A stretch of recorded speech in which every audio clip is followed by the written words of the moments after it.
ሰላም ጤና ይስጥልኝ ውድ የሸገር ጆርናል ተከታታዮች፣ ዛሬ መጋቢት 15 2018 ዓ.ም በዛሬው መረጃ ሰዓታችን ሰሞኑን በመከላከያ ሰራዊት ታጅበው ወንጌል ስለሚሰብኩ አሳፋሪ ፓስተሮች ጉዳይ፣ ባሳለፍነው እሁድ በቤኒሻንጉል ጉሙዝ ክልል በሱዳን ታጣቂዎችና በመከላከያ ሰራዊት መካከል የነበረው ግጭትን በተመለከተ፣ አፍሪካን ኢንተለጀንስ ስላጋለጠው የህወሓትና የኤርትራ ጀነራሎች ድብቅ ስብሰባ፣ እነዚህንና ሌሎች ዝርዝር መረጃዎችን እናደርሳችኋለን። አብራችሁን ቆዩ። ባለፉት ጥቂት ቀናት በደቡብ ኢትዮጵያ በጂንካ ከተማ በተካሄደ የሃይማኖት ጉባኤ ላይ የታዩት ምስሎች በኢትዮጵያውያን ዘንድ ከፍተኛ ድንጋጤንና ቁጣን ቀስቅሰዋል። የጉባኤው መሪዎች የነበሩት ሁለት ፓስተሮች ነቢይ ተብለው የሚጠሩ ከመንፈሳዊ አባትነት ይልቅ ሙሉ በሙሉ ወታደራዊ መለዮ ለብሰውና በከፍተኛ የመንግስት የጸጥታ ኃይል ታጅበው የታዩበት ሁኔታ የመንግስት መዋቅር ለማን ነው የሚያገለግለው የሚለውን መሰረታዊ ጥያቄ አስነስቷል። በፎቶግራፎቹ ላይ እንደሚታየው ግለሰቦቹ የኢትዮጵያ መከላከያ ሰራዊት አርማና ማዕረግ የሚመስሉ ምልክቶች ያሉበትን ደንብ ልብስ ለብሰው መታየታቸው በህግም ሆነ በሞራል ተቀባይነት የሌለው ድርጊት ነው። ወታደራዊ መለዮ የሀገርን ሉዓላዊነት፣ የህዝብን ሰላምና የጀግንነት ምልክት እንጂ ለግል ዝና ማሳያ ወይንም ለፎቶ መነሻነት የሚውል ፋሽን አይደለም። የሀገሪቱን ክብር የሚወክለው ልብስ በግል ጥቅም ላይ ማዋል የሀገሪቱን የመከላከያ ተቋም ክብር ዝቅ የሚያደርግና ተቋማዊ ተቀባይነትን የሚሸረሽር ድርጊት ነው። የክርስትና አስተምሮ መሰረት የሆነው የናዝሬቱ ኢየሱስ ወደ ኢየሩሳሌም ሲገባ በትህትና በአህያ ውርንጭላ ጀርባ ተቀምጦ መሆኑ ይታወቃል። ዛሬ ግን እናስተምራለን የሚሉ ፓስተሮች በደሃው ዜጋ ገንዘብ በተገዙ ዘመናዊ የቪኤት መኪኖች በደርዘን በሚቆጠሩ የታጠቁ ወታደሮችና በከፍተኛ ድምቀት ሲታጀቡ ማየት መንፈሳዊነት ሳይሆን መንፈሳዊ አምባገነንነት ነው። ይህ አይነቱ ቅንጦትና የኃይል ማሳያ ወንጌል ከሚያስተምረው ትህትናና መስዋዕትነት ጋር በፍጹም የሚቃረን ነው። በአሁኑ ወቅት በሀገራችን በተለያዩ አካባቢዎች ንጹሃን ዜጎች በታጣቂዎች ጥቃት በሚሰቃዩበት፣ መንገዶች በጸጥታ ምክንያት የሚዘጉበትና ህዝቡ መንግስት የት አለ ብሎ በሚጨውበት ወቅት ከፍተኛ ቁጥር ያለው የመከላከያ ሰራዊት አባል ለአንድ ግለሰብ ጉራና ዝና ተብሎ መሰለፉ የሞራል ዝቅጠት ነው። ለፓስተሮቹ የተደረገው አጃቢነትና የክብር አቀባበል አንዳንዴ ጠቅላይ ሚኒስቴሩን ጨምሮ ለሀገር መሪዎች እንኳን የማይደረግ እጅግ የተጋነነ መሆኑ ደግሞ ነገሩን ይበልጥ አሳዛኝ ያደርገዋል። ዜጎች በሰላም እጦት ቀጠና ውስጥ በሚታረዱበት ሰዓት ሰራዊቱ በሰላማዊ ከተማ ውስጥ ለፓስተሮች አጃቢ ሆኖ መታየቱ ለጀግናው የኢትዮጵያ መከላከያ ሰራዊት ታሪክና ስም የማይመጥን ተግባር ነው። ይህ ድርጊት በእነዚህ ግለሰቦች ፍላጎት ብቻ የተፈጸመ ሊሆን አይችልም። ወታደራዊ ማርሽ ባንድን ማሰለፍ፣ የታጠቁ ወታደሮችን ማዘዝና ተሽከርካሪዎችን ለግል አገልግሎት ማዋል የመንግስት ባለስልጣናት እጅ የለበትም ማለት አይቻልም። ቆይ ወዴት እየሄድን ነው የሚለው የብዙዎች ጥያቄ ምላሽ ይፈልጋል። የመንግስት ተቋማት ለጥቂት ግለሰቦች መጠቀሚያ መሆናቸው ካልተገታ የተቋማት መፍረስና የህግ የበላይነት መጥፋት አይቀሬ ይሆናል። በመጨረሻም ይህ ክስተት ለኢትዮጵያ ህዝብ ትልቅ ትምህርት የሰጠ ነው። ሃይማኖትና መንግስታዊ መዋቅር ተቀላቅለው የህዝብ ሀብትና ስልጣን ለጥቂቶች ዝና ሲውል ማየት የሀገር ውድቀት ምልክት ነው። የሚመለከታቸው የመንግስት አካላት በእነዚህ ግለሰቦች ላይም ሆነ ይህንን እንዲፈጸም በፈቀዱ ባለስልጣናት ላይ ጥብቅ እርምጃ እንዲወስዱ ህዝቡ መጠየቁ ተገቢ ነው። የኢትዮጵያ መከላከያ ሰራዊት ክብር ከፓስተሮቹ ጉራ በላይ ነው። በቤኒሻንጉል ጉሙዝ ክልል ኩርሙክ ወረዳ በሚገኘው የኢትዮጵያ ድንበር አካባቢ የሱዳን ጦርና የደቡብ ሱዳን ታጣቂዎች በከፈቱት ተኩስ የኢትዮጵያ ሉዓላዊነትን የመንካት ሙከራ መደረጉን ከስፍራው የተገኘ የጸጥታ መረጃ አመላከተ።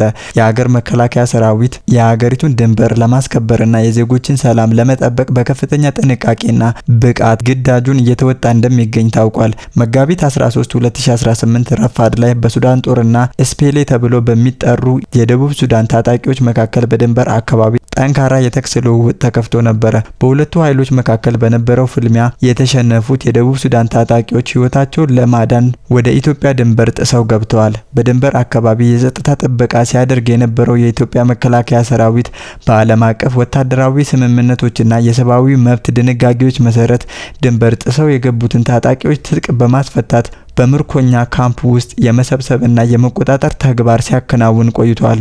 ይሁን እንጂ እነዚህ ታጣቂዎችን ሲያሳድድ የነበረው የሱዳን ጦር የኢትዮጵያን ድንበር በማክበር ፈንታ በኩርሙክ ከተማ በሚገኝ የመከላከያ ሰራዊት ካምፕ ላይ ድንገተኛ ተኩስ ከፍቷል። የዓይን እማኞችና የአካባቢው የሸገር ጆርናል ምንጮች እንደገለጹት የሱዳን ጦር ከባድ መሳሪያዎችን በመጠቀም በመከላከያ ካምፕና በሲቪል መኖሪያ አካባቢዎች ላይ ጥቃት ሰንዝሯል። ጥቃቱ የመቃብር ስፍራዎችን ጭምር ኢላማ ያደረገ እንደነበር የተገለጸ ሲሆን ይህም በአካባቢው ነዋሪዎች ላይ ከፍተኛ ድንጋጤን ፈጥሯል።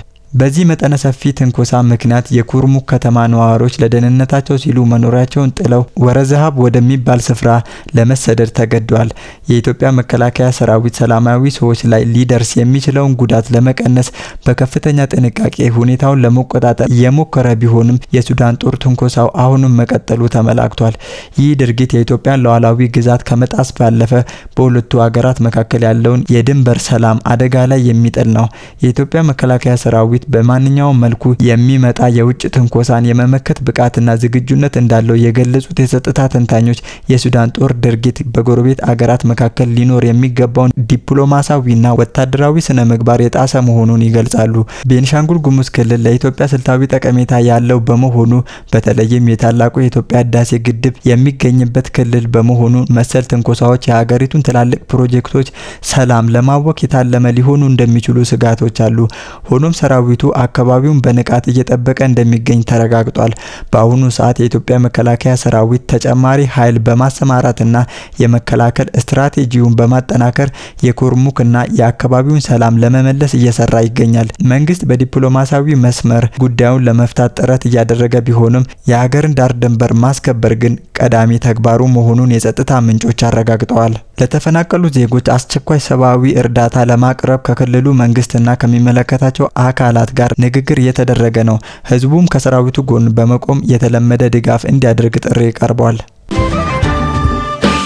በሰሜን ኢትዮጵያ ደም አፋሳሽ ጦርነት ሰላም ሰፍኖ አገሪቱ ወደ መልሶ ግንባታ ትገባለች ተብሎ ተስፋ በሚደረግበት በዚህ ወቅት አዳዲስና አስደንጋጭ መረጃዎች ከየአቅጣጫው እየወጡ ይገኛሉ።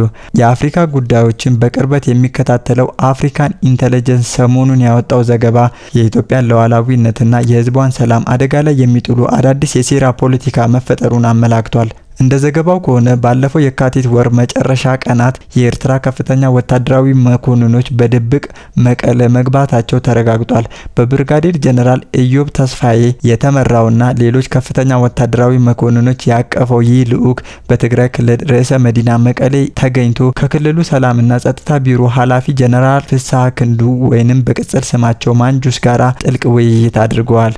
ከሁለት ዓመት በፊት የፕሪቶሪያውን የሰላም ስምምነት ሲፈረም የኤርትራ ጦር ከትግራይ ክልል ሙሉ በሙሉ ይወጣል ተብሎ ቢጠበቅም አሁን ግን ሁኔታው ወደ ሌላ አቅጣጫ እየተቀየረ ይመስላል። የቀድሞ ደመኛ ጠላቶች የነበሩት የኤርትራ መንግስትና የህወሓት ወታደራዊ ክንፍ አሁን በፌዴራል መንግስቱ ላይ ያላቸውን የጋራ ቅሬታ መሰረት በማድረግ አዲስ ግንኙነት መጀመራቸው ለኢትዮጵያ ህዝብ ሌላ የሰላም እጦት መርዶ ሆኗል። ይህ ወታደራዊ ግንኙነት ይፋ የሆነው የትግራይ ጊዜያዊ አስተዳደር በይፋዊ መግለጫዎቹ ከኤርትራ መንግስት ጋር ምንም አይነት ግንኙነት የለንም እያለ በሚያስተባብሉበት ወቅት መሆኑን የጉዳዩን አሳሳቢነት ይጨምረዋል። ከዚህም በላይ ስብሰባው በተካሄደበት ወቅት የትግራይ ኃይሎች በበላይነት የሚመሩት የክልሉ የጸጥታ ቢሮ በፌዴራል መንግስቱ ላይ ያነጣጠረ በተለይም በአዲስ አበባ እየተከናወነ ያለውን የኮሪደር ልማት የሚያጠለሽ መግለጫ ማውጣቱ የአጋጣሚ ነገር ተደርጎ አይወሰድም። ተንታኞች እንደሚሉት የኤርትራና የህወሓት ወታደራዊ መሪዎች በጋራ መምከራቸው በፌዴራል መንግስቱ ላይ የተቀናጀ ወታደራዊ እርምጃ ለመውሰድ የታለመ ሊሆን ይችላል። ይህም ደግሞ ላለፉት 5 ዓመታት በጦርነትና በኢኮኖሚ ቀውስ ውስጥ ለወደቀው የኢትዮጵያ ህዝብ ፈጽሞ ሊሸከመው የማይችል ከባድ ሸክም ነው። ለአንድ ተራ ኢትዮጵያዊ ይህ ዜና ከፖለቲካ ትንተና ባለፈ የህልውና ስጋት ነው። አገሪቱ በከፍተኛ የኑሮ ውድነት፣ በውጭ ምንዛሬ እጥረትና በውስጥ መፈናቀል እየታመሰች ባለችበት በዚህ ወቅት ዳግም ወደ ጦርነት መግባት ማለት ለአገሪቱ ውድቀት ማረጋገጫ መስጠት ማለት ነው። በሚሊዮኖች የሚቆጠሩ ዜጎች በቀን አንዴ ለመብላት በሚቸገሩበት ግብር ከፍለው አገራቸውን በሚደግፉበት ወቅት የህዝብን ሀብት ለጦር መሳሪያ ግዢና ለጥፋት መዋሉ ፍጹም አሳፋሪነት ነው። በአማራ በትግራይና በኦሮሚያ ክልሎች በፈሰሰው ደም ገና መሬቱ ሳይደርቅ አዲስ የሞት ድግስ መደገሱ በታሪክ ፊት ተጠያቂነትን ያስከትላል። የኤርትራና የህወሓት አመራሮች የሚሸርቡት ድብቅ ሴራ የኢትዮጵያን ሰላም ተስፋ የሚያጨልም ነው። የዓለም አቀፉ ማህበረሰብና የኢትዮጵያ ህዝብ ይህንን አዲስ የጥፋት አጀንዳ ሊከታተሉት ይገባል። ኢትዮጵያ አሁን የምትፈልገው የልማትና የዲሞክራሲ ኮሪደር እንጂ የጦርነት ድግስ አይደለም። የፌዴራል መንግስቱም ይሁን የክልል አመራሮች የህዝቡን የሰላም ፍላጎት አስቀድመው አገሪቱን ከዚህ አዲስ የጦርነት ወጥመድ ሊታደጓት ይገባል። ውድ አድማጭ ተመልካቾቻችን ለዛሬ ያሰናዳንላችሁ መረጃዎቻችን እኚህን ይመስሉ ነበር። አብራችሁን ስለቆያችሁ ከልብ እናመሰግናለን።